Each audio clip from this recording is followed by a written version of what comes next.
Good morning and welcome back to Morning Movie News, where, as expected, things were pretty darn quiet over the holidays until late last week, where there was a flurry of activity as Hollywood slowly came back to life. And we're going to catch up on those headlines today. Now, the first one is about Sir Ridley Scott, who I think is approaching Akiva Goldsman status in Hollywood as to how does this guy keep working, particularly on such big projects after he doesn't come back. I think we should always be open to the idea that someone can turn things around. Good for you. And if Akiva Goldsman started suddenly doing good work, we'd stop picking on him, right? But Akiva Goldsman, I think in many ways, is picking on us because he ruined so many beloved properties. And maybe the same could soon be said about Ridley Scott. I mean, look at his recent lineup. I don't understand how this comes across the desk of any Hollywood executive and they don't keep going to the next resume, right? So Alien Covenant, I liked Alien Covenant, but the thing totally flopped and most people didn't like it. Exodus, of course, was a major faux pas in terms of whitewashing, which Ridley Scott defended. Even after, it's not like he was like, oh yeah, I guess, that was old Hollywood thinking and I made a mistake. He was like, nobody would pay to see it, actors of color. And everyone was able to hit him really hard back with who the heck knows who Joel Edgerton is. Particularly, I think even today, Joel Edgerton isn't a draw, which is too bad because he's very talented. But it's just not happening for him, at least not yet. And then, of course, The Counselor was a spectacular failure. And then also Robin Hood, which is we're going to talk about further in the context of this story because it ties into the new project that he has coming up. But anyway, he, of course, had The Martian, which I'm sure some of you already typed down below, which was one of my favorite movies the year it came out. It was amazing. But, that's just one movie in a sea of problems. And then also he just came out with All the Money in the World. I haven't seen it yet. I've heard it's quite good, but a lot of people aren't seeing it. And it did get a lot of nominations at the Golden Globes, but it also didn't win any last night. So I just don't see how any studio or producer can take a gamble on him. They might be like, I liked Alien Covenant too, Ridley, and I wish you luck, and I hope you can turn things around, but not on my dime. However, Disney does seem to have money to burn these days. They're going to let Ridley Scott apparently make a big old bonfire on one of their sound stages. So what's he going to do? Well, it looks like he's going to do the Merlin Saga. And that makes me even further upset because I think this is a great idea. And I don't have faith in Ridley Scott to execute it properly. So it's going to be an origin story of young Merlin, which for you UK viewers and those of you who've seen the show outside of the UK, I'm sure you'll also take offense because that was a very popular show. It wasn't like hugely popular, not like Game of Thrones or something, where it makes this Disney thing not a possibility, but it certainly had its fans, right? And so I'd be curious if you were a fan of that show, how do you feel about Disney making a movie version, right? And of course, Disney tried to do something with magic with The Sorcerer's Apprentice with it was Nicolas Cage, and I think Jay Baruchel, I think, was the apprentice. And that seemed like a good idea, but did not work out. But also, of course, recently Guy Ritchie did King Arthur, and he didn't even have a Merlin. I think he was going to eventually get to Merlin, and he didn't. He had a Lady Merlin, who was like Merlin, one of Merlin's apprentices. But then he failed upward to Aladdin, also for Disney, interestingly enough. So bottom line, I think this is a great idea, but I just don't see Ridley Scott, even though I think he is sometimes a good director. I mean, he's better than Akiva Goldsman, right? But for how much longer? But I just don't see him barfing up fantasy, my favorite term for Disney live-action fairy tales, the way one needs to really make these things work. I mean, think about the Disney live-action fairy tales that work. They are, well, I also like the wedding cake term that was used for Beauty and the Beast, but that's what we're looking for here. Nobody wants a minimalist wedding cake. You want all the bells and whistles. And I just don't see Ridley Scott being able to deliver that, especially after his uber-realistic take of Robin Hood. Again, I told you that was going to come back with Russell Crowe. And I thought that was pretty good, but it did not do well. I think it's too bad that Kenneth Branagh is doing Artemis Fowl because he would be a great choice for this. Not only because of his fantasy background with Cinderella, and also I think to some degree that he applied that quite successfully to Murder on the Orient Express. Who would have guessed that Kenneth Branagh would become the king of production design? But he's really good at it as a director. And then, of course, also, when you match that with his Shakespearean background, he would just be great for the Merlin Saga. He'd also want to be older Merlin, I think, or have some large role in the movie, and I think that's a problem with Kenneth Branagh. I think he's not getting a lot of work, maybe, because of that. I wonder who he's going to be in Artemis Fowl. I'd be like, Kenneth, can't you just be a supporting player or a cameo? I mean, you have a wonderful new second career as a director. please don't ruin these movies. But I mean, I even kind of liked him in Murder on the Orient Express, but he just didn't have the star power, I think, to take it where it needed to go, as good as his performance was. So I'm curious, what do you think of Disney doing the Merlin Saga, and what do you think of Ridley Scott being their choice to direct it? I'm very curious to hear your thoughts about that down below. Now, the other two stories of the day are about two actors of color cast in major roles. And sadly, neither story is about Idris Elba. Oh, Idris Elba. Talk about also time running out for somebody. I don't know how much longer the poor guy's got. He really should find himself another. I mean, he's done so much television at this point. The Wire, Luther, but he's really struggling in movies. The Mountain Between Us, I think, is doing very well on streaming, so he's got that going for him. All right, so these two new actors working their way up. The first I want to talk about is DeWanda Wise, who was announced to have a secretive role in Captain Marvel. That's not the upcoming Shazam movie. Captain Marvel is the Brie Larson, Carol Danvers movie that takes place in the 1990s, right? That's coming out in 2019. So she has gotten attention from Spike Lee's She's Gotta Have It on Netflix. And as many of you pointed out, and I agree, I think it's wonderful that she's a dark-skinned actress, or a darker-skinned actress, and she's getting a role. Usually it goes to lighter-skinned actresses. We'll have to see what the role is before we can be too excited about it. Now, I said I felt it was Spectrum, aka Monica Rambeau, who is a superhero who basically can control and turn herself into different lights on the spectrum, right? So she can be like a laser, she can, be all kinds of cool stuff. So, and for a while, lasers is like the only thing I ever remember about it. I'm sure when she becomes, a movie character, well, I'll know a lot more.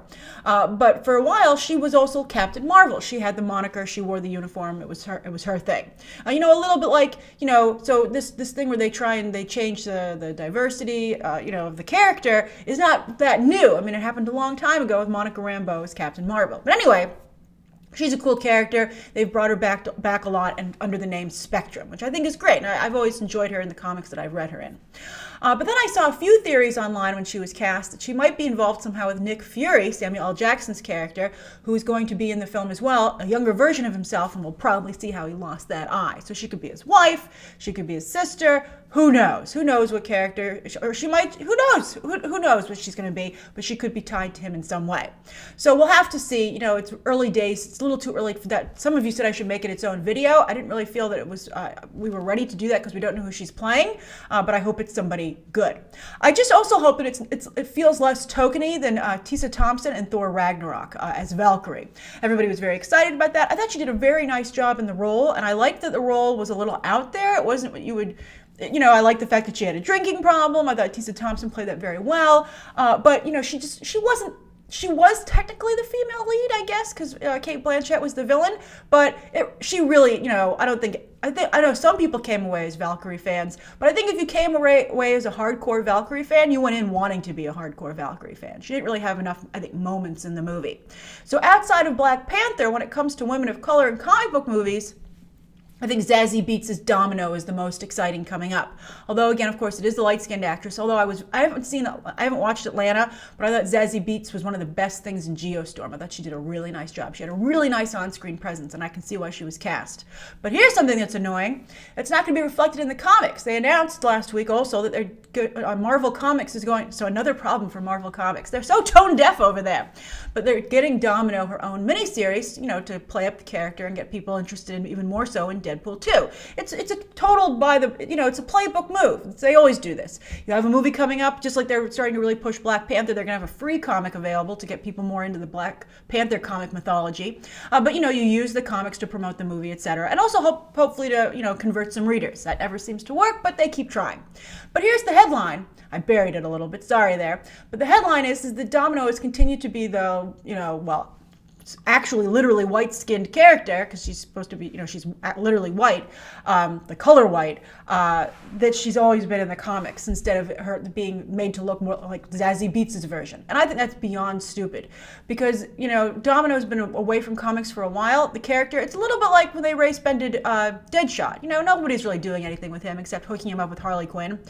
So why not change Domino so that when people see Zazie Beetz in the movie and they get all excited about it, they can read about her adventures adventures in the comic. Because if you get people really excited about the comic book version of Domino, they're going to get just frustrated when they see Zazie Beetz. And then, the opposite situation, if they're into Zazie Beetz and they see the comic. It makes no sense to me. It just seems so obvious. And I'm curious what you think of that. Because some people didn't like race-bending Domino, but now that they've done it, I think you just got to go along with it, right? I mean, if they're going to do it, let's do it. You can't have your cake and eat it too.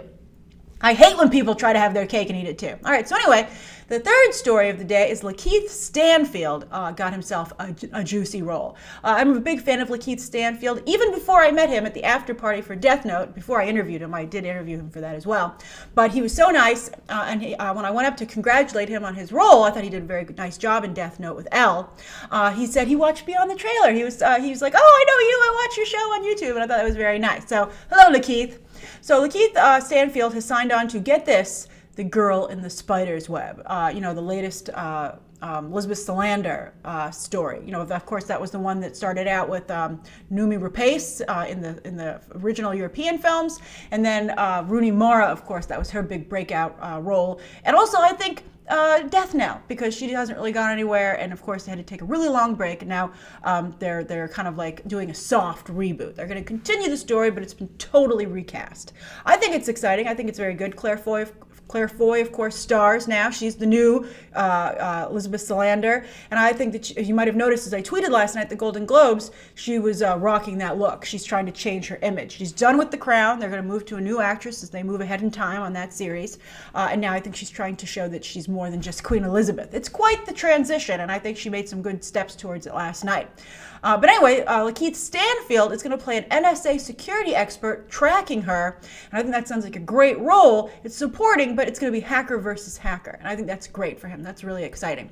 And it's a little like his role in Death Note, in fact, and since I liked him so much there, I'm sure he'll do just as good a job here.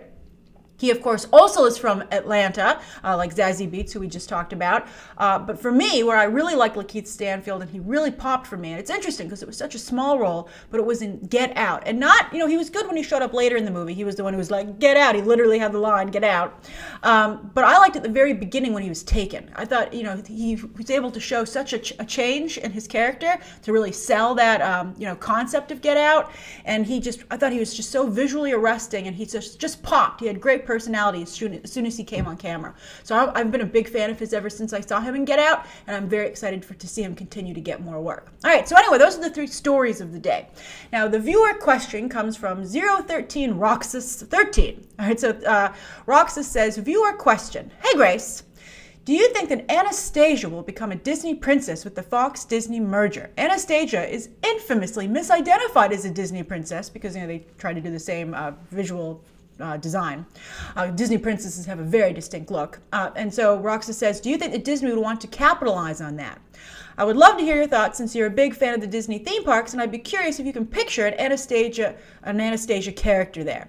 I've been watching your videos every day since your Frozen coverage. Thanks, Grace." 3 smiley faces. Great question. Well, first of all, I'd like to say that everybody thought that Princess Leia would become a Disney princess, although I like the idea, also the joke recently with the Fox-Disney merger of the Alien Queen becoming a Disney princess. I thought that was hilarious. But, Princess Leia never became a Disney princess. So they're very careful about protecting that brand. I think even Anna and Elsa are not official Disney princesses in that line. They have their own line, just like Moana really has her own line. They don't want to oversaturate the Disney princess line. So again, they're very careful with it. And also, I think that with Anastasia, there's a bit of a problem of the realistic aspects of because it's based on a real person of what happened to the Russian royal family. It's grim, very grim. But then, of course, that didn't stop Disney from doing Pocahontas, who met also a horrible fate. Not as horrible as the Russians, but we're really just talking degrees of horribleness here. It's really pretty bad on both counts. But Pocahontas never really took off as a character either. So this is how I can see this maybe going down, right? Because Disney never turned away from an opportunity to make money. So I can see Anastasia, the movie, the animated movie, potentially starting, if the Disney Fox deal is approved, playing on the Disney Channel, their streaming service that they're coming up, because they're always hungry for content and to offer up, to some degree, new content, right?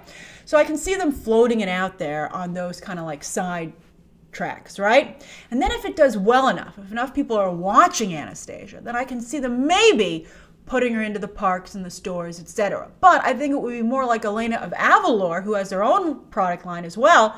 She has her own, animated show on Disney. Great show, by the way. but not, again, an official Disney princess. So I could potentially see that happening, but only if Anastasia performed very well for them first when they tested her out. So again, not an official Disney princess, but maybe her own line, and maybe perhaps even a presence. But I think we're talking something that would be quite a ways from happening. And they have so many other Disney princesses to focus on. I don't know if they're going to want to, I don't know if they're going to want to highlight the fact, every time someone walked by, they'd be like, oh, that's the Fox Animation Disney princess. And I think there's something about protecting Disney being the only one who can do a successful animation princess. I think that might be more valuable to them in the long run than pleasing Anastasia fans. Sorry if I'm the bearer of bad news. But you got to think like that if you're an executive, because you're playing the long game. All right, so anyway, I'm curious, what do you guys think of today's top 3 stories? Also, Roxas's viewer question. What do you think? Should Anastasia be a Disney princess, or at least have a presence in the Disney empire? And if so, why? And if not, why not? Write your thoughts down below. Thank you for tuning in. It's good to be back. And you can let me know anything you'd like to see covered tomorrow, and any questions, of course, that you might have. Thanks for watching. Bye.